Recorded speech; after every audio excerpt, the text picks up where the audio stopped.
Bonjour, je m'appelle Julie Artis, je suis Chief Happiness Officer et facilitatrice en bien-être au travail. J'ai lancé ce podcast dans le seul et unique but de vous aider à devenir acteur du bien-être au travail. Au travers des épisodes, je vous partage ma vision, des conseils pratiques, des expériences pour vivre le travail de façon plus positive. Je vous emmène aussi à la rencontre de personnes qui ont décidé de faire du bien-être au travail leur mission au quotidien. Elles vous partageront leurs clés pour créer un monde du travail plus humain. Enfin, Génération CHO, c'est aussi un podcast qui vous permettra de découvrir le passionnant métier qu'est celui de Chief Happiness Officer, bien loin des clichés du bonheur au travail que l'on voit souvent dans les médias. Génération CHO, c'est un podcast que je publie tous les mardis et vous retrouverez toutes les notes de l'épisode sur mon site julieartis.com. Pensez à vous abonner pour ne pas rater les nouveaux épisodes. Et si vous venez juste de me rejoindre, alors bienvenue! Je vous invite à écouter l'épisode 0 où je me présente un peu plus en détail. Dans ce podcast, mon but est vraiment de vous donner de l'énergie et vous inspirer à passer à l'action. Alors, prêt à faire partie de la génération de ceux qui choisissent le bonheur au travail ? Installez-vous confortablement pour l'épisode du jour, c'est parti ! Bonjour, j'espère que vous allez bien. Alors c'est avec un peu d'émotion que je m'apprête à vous enregistrer ce dernier podcast de l'année 2020. Peut-être que vous l'écouterez bien plus tard, mais en tout cas, j'avais à cœur de vous faire ce dernier épisode en solo pour une fois, sans invité, sans interview, pour vous faire part de façon, on va dire, un petit peu plus symbolique de mon bilan de cette année 2020 dont on va longtemps se souvenir. Je pense qu'on est tous d'accord avec ça parce que waouh, quelle année! Au moment où je vous parle, 2020 touche à sa fin. J'ai presque envie de dire enfin et surtout croiser les doigts pour que 2021 nous laisse un peu respirer et nous apporte enfin un peu plus de sérénité par rapport à tout ce contexte qui, on sera d'accord pour le dire, est quand même assez lourd. Et en tout cas pour ma part, à défaut d'avoir réussi à toujours rester positive en 2020, il y a eu des hauts et des bas. En tout cas, j'ai fait de mon mieux pour rester optimiste. Et la bonne nouvelle, pour ceux ou celles qui se posent encore la question, l'optimisme, ce n'est pas une qualité intrinsèque, c'est pas un trait de caractère, mais être optimiste, c'est vraiment une compétence qui se développe, je vous assure. On peut vraiment développer cette compétence tout comme un muscle, tout comme un sportif qui va par exemple s'entraîner pour un marathon. Et d'ailleurs, c'est Jean-Philippe Ackermann, notre pro de l'optimisme, qui nous en parle très bien. Et là-dessus, je vous encourage à aller écouter l'épisode 65 du podcast où du coup, on échange ensemble et où Jean-Philippe nous enseigne pas mal de choses par rapport à ce sujet de l'optimisme. Je crois que c'est Christophe André qui disait « Le meilleur professeur de l'optimisme, c'est la vie ». Et c'est complètement ça. Aussi, commencer par lister par exemple toutes les belles choses qui nous sont arrivées cette année pour prendre un peu de recul, c'est plutôt une bonne façon d'envisager cette année, de faire un bilan. Et avec un peu de recul, vraiment, j'en témoigne à la fois personnellement et professionnellement, on se rend compte malgré tout que la vie est pleine de bonnes surprises. À bon entendeur.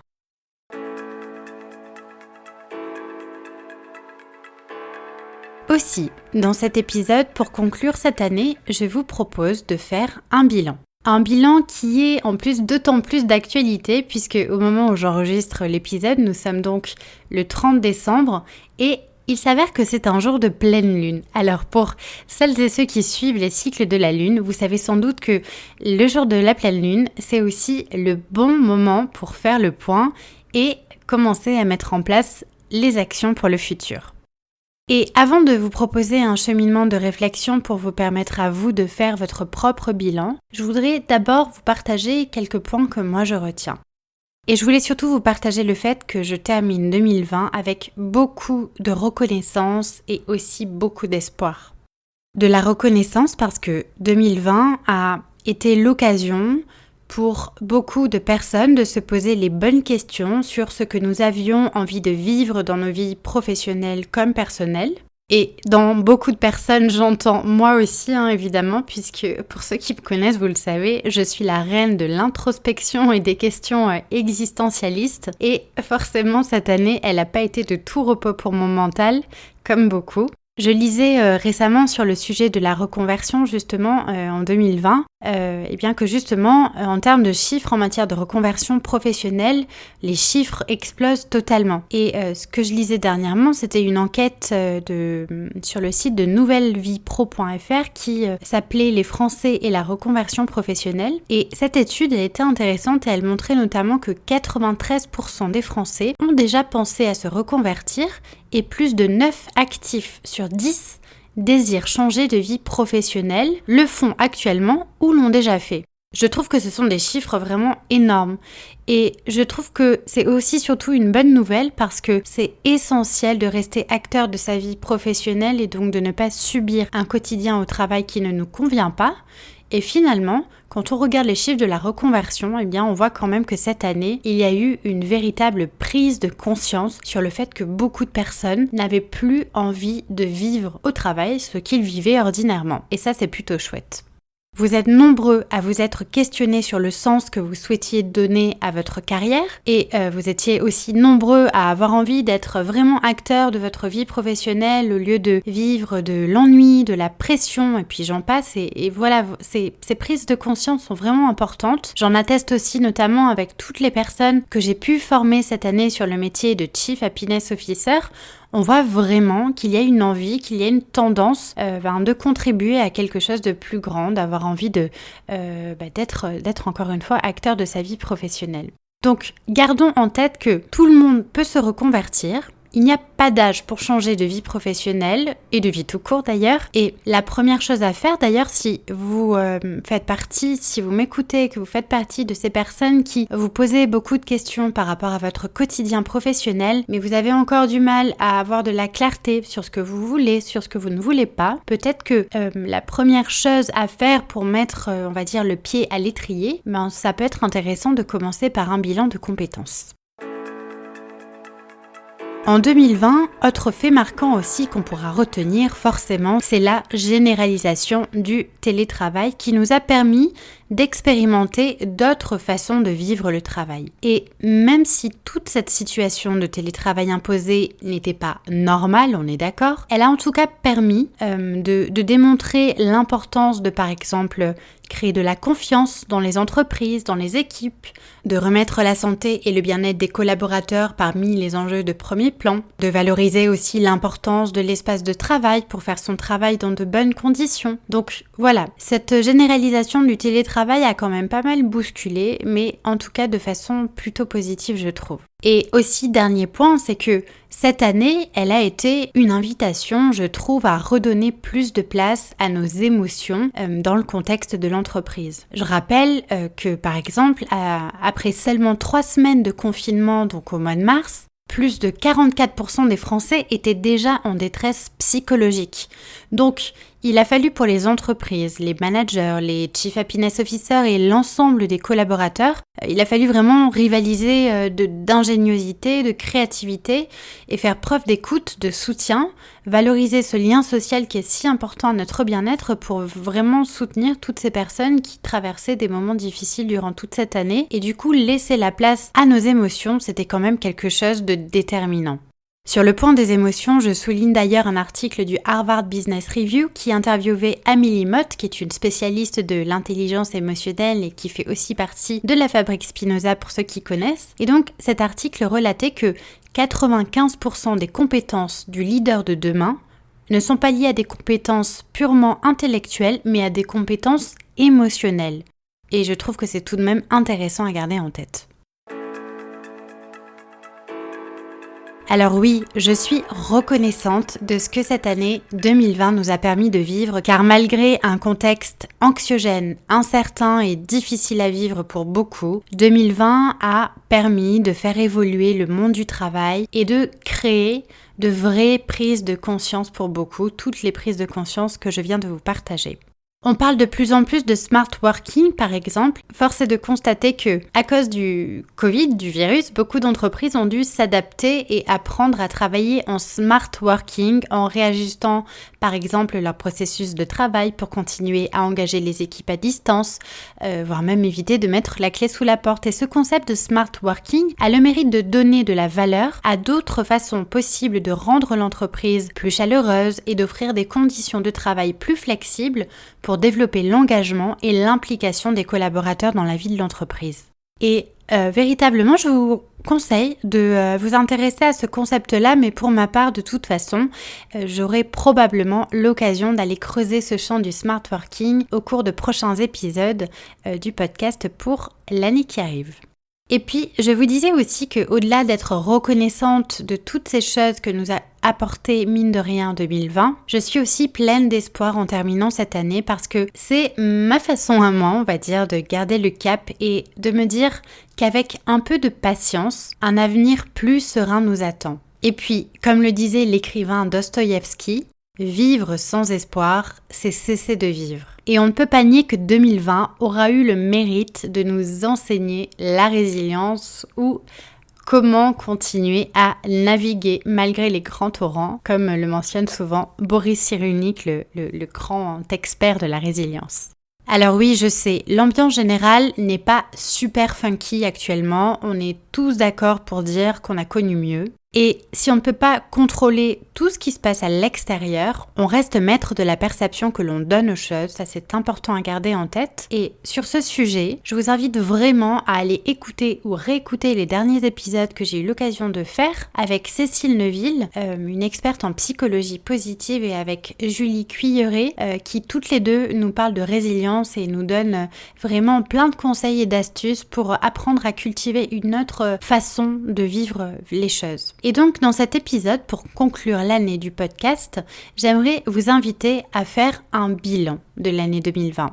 C'est important de faire ce bilan, je trouve, cette année comme d'ailleurs toutes les autres années, parce qu'on se rend compte que parfois, en faisant un pas de côté, eh bien, ça permet déjà de savourer les choses qu'on a réussies, savourer ces petites réussites, ces grandes victoires. Et puis, on se rend compte que parfois, quand on a le sentiment que dans l'ensemble, l'année n'a pas forcément été au top, eh bien, en faisant ce pas de côté, on se rend compte que finalement, on a quand même vécu bien plus de choses positives qu'on ne se l'imaginait. Parce que non, l'année 2020, vraiment, pour moi, je la considère pas forcément que sous le regard du confinement, des masques, de la peur et autres chamboulements. Il y a d'autres choses positives qui ont émergé derrière tout ça. Et puis, faire un bilan en fin d'année, pour moi, c'est important parce que je trouve que c'est essentiel de tirer un enseignement de tous ces 12 derniers mois vécus qui nous permettront justement de se préparer pour l'année qui arrive. Alors, je vais vous proposer quelques questionnements et je vous invite, si vous voulez vraiment faire l'exercice à fond, à prendre un papier et un stylo et à surtout pas hésiter à mettre l'épisode en pause si vous avez besoin d'un peu de temps pour réfléchir à vos réponses et surtout vous poser calmement quelques minutes pour y répondre et faire ce petit pas de côté qui est nécessaire parfois pour avoir une vision d'ensemble de tout ce qu'on a vécu. Alors c'est parti!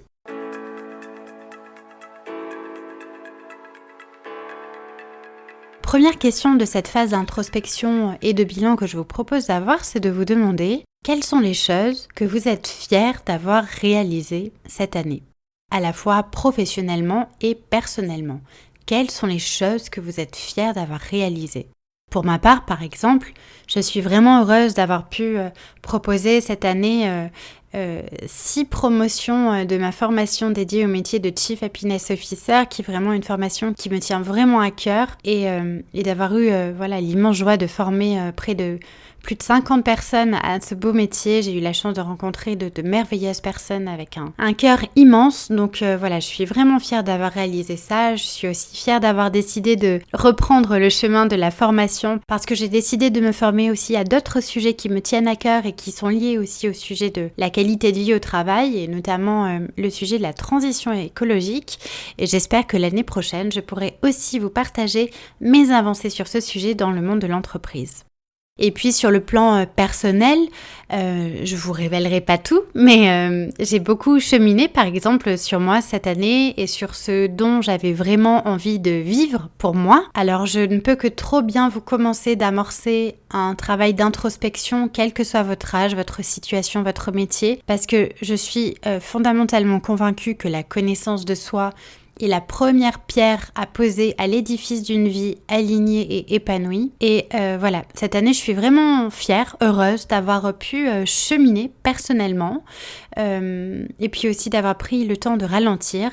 J'ai déconstruit par exemple la croyance que nous avions besoin de travailler d'arrache-pied pendant des heures pour être efficace et atteindre ses objectifs. Aujourd'hui, je crois beaucoup au slow working. D'ailleurs, c'est Diane Ballona-Roland qui en parle beaucoup, que je vous conseille d'aller suivre sur les réseaux. Le slow working, c'est vraiment une piste à explorer pour bon nombre d'entre nous d'ailleurs, si vous aspirez réellement à équilibrer votre vie professionnelle et votre vie personnelle. Et voilà, je suis vraiment convaincue qu'on ne vit pas pour travailler. Je vous invite peut-être à prendre un peu de recul aussi sur votre façon de voir le travail et de peut-être le considérer de façon différente. Et je trouve que le slow working est une approche qui nous aide beaucoup en ce sens. Donc je vous laisse réfléchir à tout ça et vraiment lister quelles sont les choses que vous êtes fiers d'avoir réalisées cette année sur le plan pro et personnel.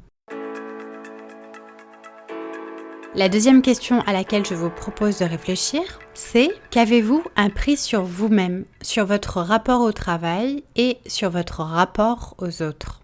Pour ma part, cette année a accentué par exemple mon besoin de contribution au monde, l'envie plus grande de faire ma part tout en étant en harmonie avec les autres, avec la nature, alignée avec mon environnement.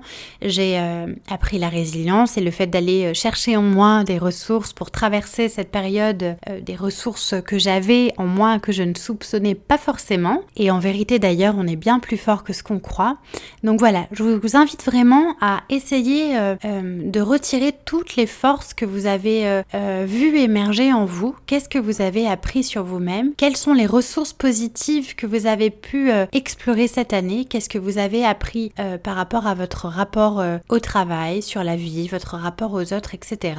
pour vraiment tirer un bilan de cette année 2020. Est-ce que cette année 2020 aussi vous a permis de développer de nouvelles compétences et lesquelles? Ou est-ce que peut-être elle vous a donné envie pour l'année d'après, l'année prochaine, de développer des compétences qui vous permettraient de tendre peut-être vers une vie professionnelle qui correspond davantage avec vos aspirations? Voilà, je vous invite vraiment à noter là-dessus tout ce qui vous vient. Ensuite, demandez-vous quelles ont été les rencontres marquantes, professionnellement et personnellement. Il y a cette citation de Jim Rohn qui est, vous savez, un entrepreneur et illustre coach en développement personnel et en motivation, qui dit que nous sommes la moyenne des 5 personnes que l'on fréquente le plus. Alors, quelles sont les 5 personnes que vous voyez le plus ? Posez-vous la question et si vous voulez vibrer haut, on va dire, vous avez tout intérêt à être entouré par des personnes qui ont les bonnes énergies. Alors, cette année, vraiment, quelles ont été les rencontres marquantes? Quelles sont les personnes qui vous ont réellement apporté et pourquoi, sur le plan pro et perso? Et peut-être, ça peut être aussi intéressant de prendre un temps pour leur envoyer un message à chacune d'entre elles et leur dire merci. Vous savez que les vertus de la reconnaissance et de la gratitude ne sont plus à démontrer, donc surtout, abusez sans modération de merci.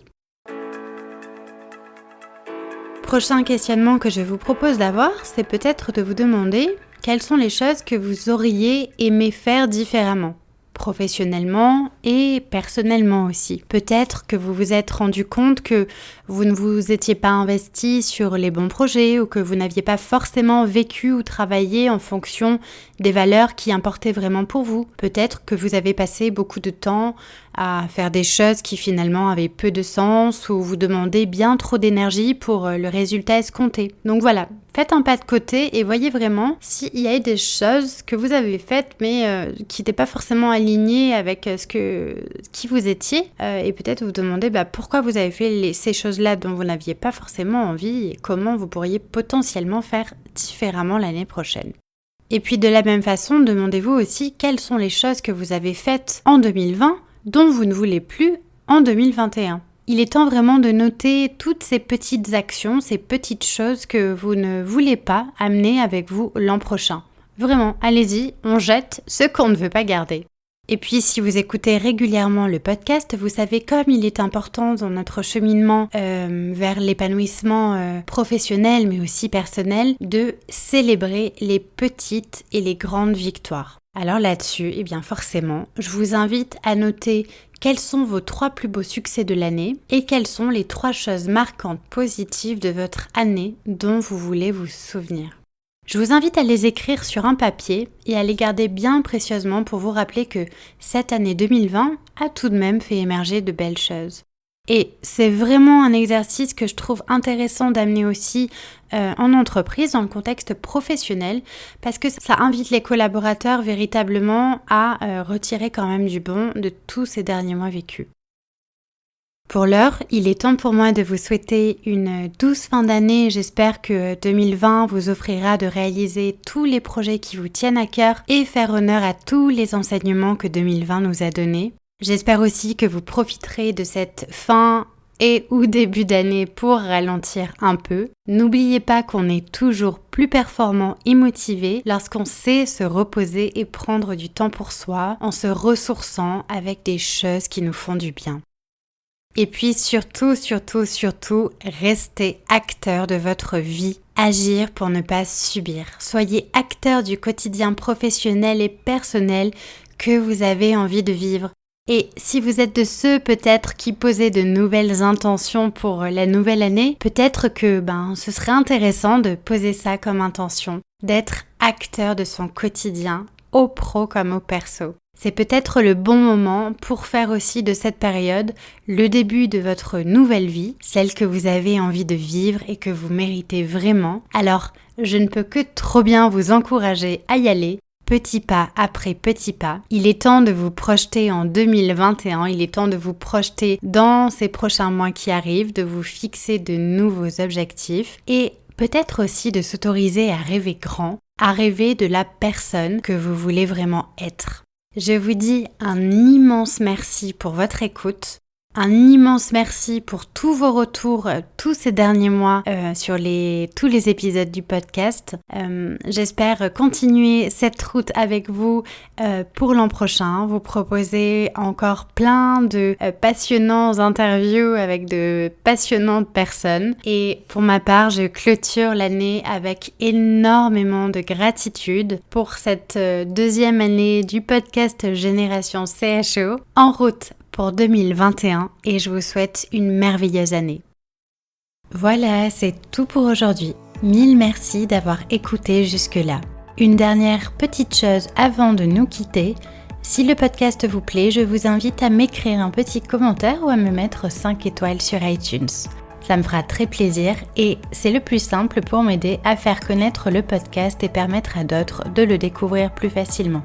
Si vous souhaitez me contacter, me poser des questions ou bien m'envoyer vos feedbacks, je serai ravie de vous lire et de vous répondre. Vous pouvez me retrouver sur les réseaux sociaux, sur mon compte LinkedIn à Julie Artis ou sur Instagram avec le pseudo Génération CHO. Un grand merci pour votre écoute et je vous dis à très bientôt pour un nouvel épisode.